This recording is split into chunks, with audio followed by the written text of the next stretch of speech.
What is up, Broncos fans? The Denver Broncos Show back here again to do another video. In this video, I'm going to be talking about some of the news stories that have come out about the Broncos since they lost to the eventual Super Bowl champion Baltimore Ravens in the playoffs.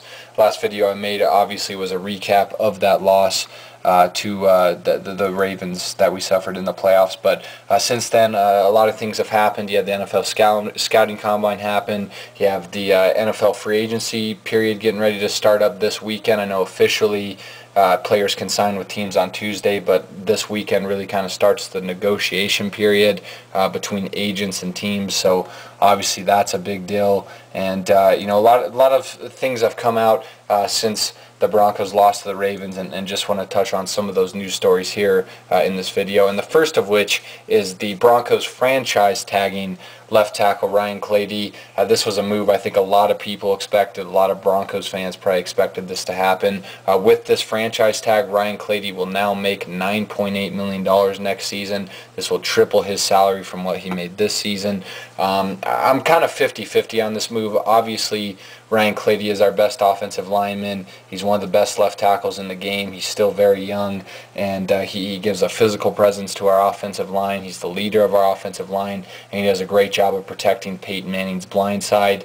And it's great that we have him under contract for next season.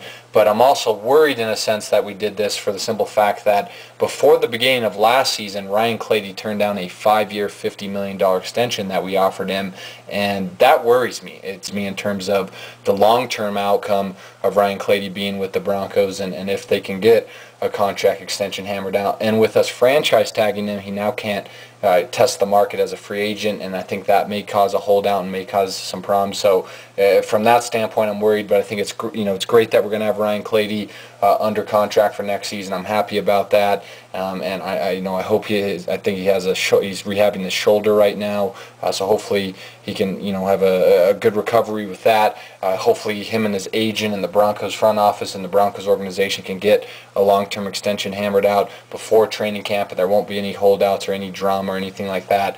But this move, I'm kind of 50-50 on, because I am a little worried that Ryan Clady may hold out of training camp, and I'm kind of worried about his future past this upcoming season with the Denver Broncos. But at least we have him for one more year, and it's great to have Big Country back, and it's great to have our best offensive lineman on our team back at least for one more season.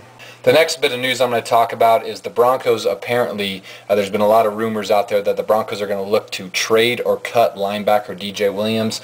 This move, again, I don't think comes to any shock to any people out there or Broncos fans out there that follow this team closely. DJ Williams has had several DUIs and several off-the-field incidents and problems since he's been with the Denver Broncos, and yet he served a 6-game suspension last season. Wesley Woodyard came in and took his starting spot at the outside linebacker position for us, and was phenomenal. Wesley Woodyard's really coming into his own. He's I think one of the leaders of our defense, and played phenomenally well last season. I don't think there's really much room for DJ Williams, and I definitely think the Broncos are smart to look to move him and sever ties with him and part ways with him. And this is nothing that's been official. The Broncos haven't come out and said that they're going to part ways with DJ Williams or anything like that, but there's been a lot of reports out there by the Denver Post and other media outlets that the Broncos are going to look to probably part ways with him, and I think it's a smart move. And if we trade him, I think we could maybe get a 3rd, 4th, 5th round pick for him, whereas if we cut him, we'll create $6 million in cap space, which would be great for us, give us some more flexibility going into free agency this weekend and next week. So I would almost rather see us cut him than get another 4th or 5th round pick and save that $6 million in cap space to utilize as some flexibility going forward. But nonetheless, I think it's definitely time for the Broncos to move on from DJ Williams, and I think it's smart that the team is definitely looking likely to cut or trade DJ Williams sometime within the next week or so. And getting to the next bit of news I'm going to talk about that came out just in the recent days. This has been really kind of a popular topic as of late. Apparently the Broncos have asked defensive end Elvis Dumervil to take a pay cut and to restructure his contract. Elvis Dumervil is set to make $12 million next season, and apparently the Broncos do not want to pay him that amount of money next season, given the emergence of Von Miller. That's a no-brainer. And didn't really come as a surprise to me, but it's definitely disappointing to hear that there's some doubt about Elvis Dumervil's future with the team. I've definitely been a guy that I think has been kind of hard on Dumervil over the past couple seasons. I think he's kind of underplayed since we signed him to that 6-year, $61 million contract extension back in 2010. Since that contract extension, he's recorded 19.5 sacks and 6 forced fumbles, so he's been fairly productive, but he has had a lot of penalties. He's had some issues against the run, and again, the Broncos have some flexibility in terms we have Von Miller, and since Von Miller has been with us for the past 2 seasons, he's had 30 sacks and 8 forced fumbles, almost won Defensive Player of the Year last year, and he's done all of that with also missing some games his rookie year. So obviously we have some flexibility in terms of getting rid of Elvis Dumervil. But there was an article that came out in the Denver Post today that featured an interview with Elvis Dumervil's agent Marty Magid. I don't know if I'm saying that right, but in that interview he was quoted saying, "Elvis is a Bronco and he wants to remain a Bronco. We have exchanged proposals and we're waiting to hear back from them." So it sounds like Dumervil wants to be here.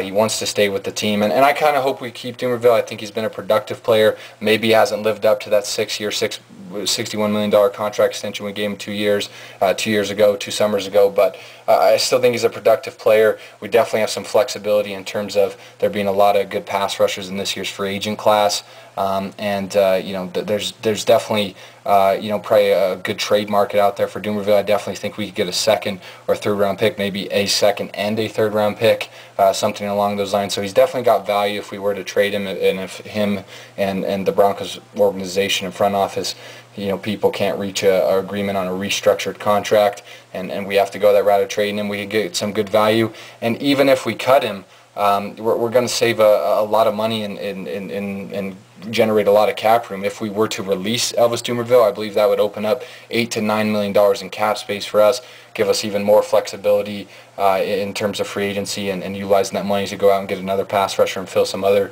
positions of need. So it's an interesting situation, definitely something to watch as a Broncos fan, and for all the Broncos fans out there, definitely keep an eye on this. It sounds like Dumervil's future with the Broncos is a little murky right now, but it sounds like he definitely wants to be here, and that his agent and the Broncos front office are working on trying to get a restructured contract hashed out. I hope that's what happens. I hope Dumervil's on the team and stays on the team. He definitely is kind of underwhelmed since signing that big extension in 2010, but he's still a productive player, and he's definitely a good sidekick to Von Miller.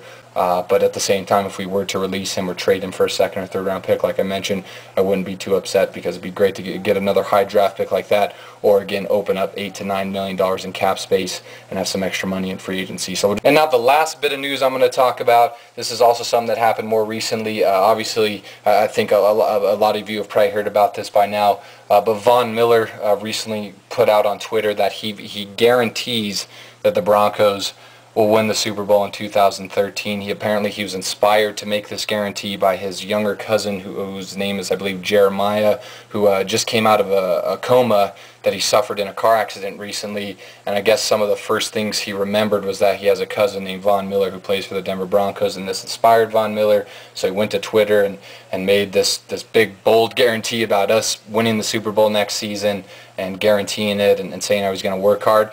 Now, Von Miller's got some flack over making this bold Super Bowl guarantee that we'll win the Super Bowl in 2013, and a lot of people have called him arrogant and cocky and whatever. And yeah, it definitely puts a lot of pressure on his teammates. It definitely puts pressure on our team going into next year, and it's kind of a little bit unwarranted in a way, but because of the reasoning behind it, I think it's okay. And I love the confidence that Von Miller is displaying here by making a guarantee like that. He's showing confidence not only in himself and his work ethic, but the fact that he also has faith that we can win the Super Bowl next year, and he has faith in his teammates and that they will work as hard as he's going to work this offseason. And the fact that he was inspired by his younger cousin coming out of a car accident, and his first words being remembering that his cousin plays for the Denver Broncos and his name's Von Miller. That's really cool. It's a touching story, and Von may get flack for this, but as a Bronx fan, I don't mind it at all. I like the confidence he's showing,